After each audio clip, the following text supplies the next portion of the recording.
दोस्तों, बैत उल मुक़द्दस को लेकर के एआईएमआईएम चीफ असदुद्दीन ओवैसी ने जो बातें कही है, भक्तों को उससे मिर्च लगना तय है।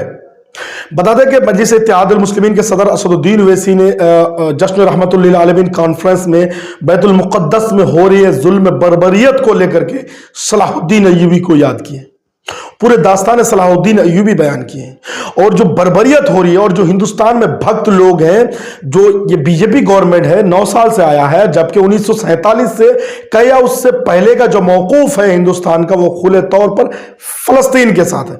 इसी को लेकर एआईएम चीफ असदुद्दीन ओवैसी ने अपने बेश पर एक तरफ इंडिया यानी कि अपने भारत देश का झंडा तो दूसरी तरफ फलस्तीन का झंडा लगाया है और सभा को संबोधित किया है। दोस्तों, बता दें कि असदुद्दीन ओवैसी ने जुल्म बर्बरियत गाजा में जो लगातार इजराइल यहूदियों की तरफ से जुल्म बर्बरियत किए जा रहे हैं, मुसलमानों पर जुल्म की इंतहा कर दी गई है, उनके घरों को, उनके मकानों पर बम मारे जा रहे हैं, उनको तबाह व बर्बाद की जा रही है और खुद फलस्तीनियों को ही आतंकवाद से जोड़ने की कोशिश करके देखा जा रहा है।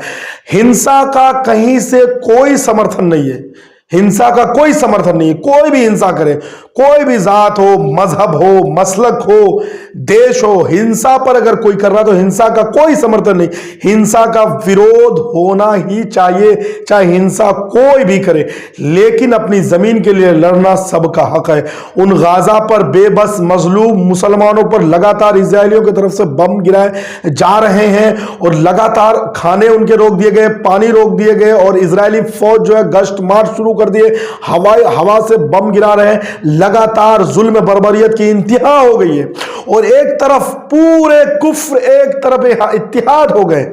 कहा यह जाता था कि अमेरिका में जब तक ईसाई सल्तनत रहेगी तो अब तक यह जुल्म बर्बरियत नहीं होगा, लेकिन आपको बता दें कि अमेरिका नाम का ईसाई सल्तनत या हुकूमत है, असल में यहूदियों का कब्जा अमेरिका में भी है, यहूदी कब्जा फ्रांस में, जर्मन में, यानी हर तरफ जो यूरोपियन ममालिक है, तमाम यूरोपियन ममालिक के जो मजबूत खंबे हैं या यूं कहे कि जो कुर्सी है वो यहूदियों के हाथ में चले गए। बज़ाहिर बैठने वाला ईसाई हो, लेकिन असल में हुक्मरान जो है यूरोपीय यूनियन का वो यहूदियों के हाथ में चले गए। लेकिन दोस्तों, ये तो रही ईसाइयों की बात, लेकिन मुस्लिम ममालिक जो है, आलम अरब, आलम इस्लाम, आलम जो ये अरब है और खाड़ी के देश है, मुस्लिम है, ये आलम अरब भी कहीं ना कहीं इन साजिशों के शिकार हो गए।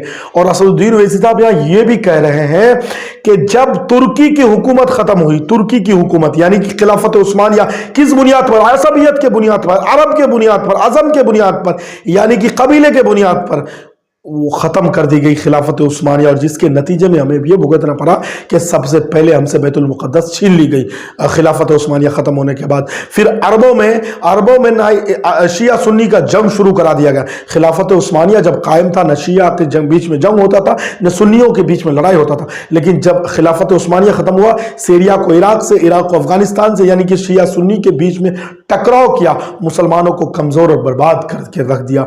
असदुद्दीन ओवैसी साहब आज बेबसी के इस आलम में जिस तरीके की बातें कर रहे हैं, दिल को झंझोड़ कर रख दिया।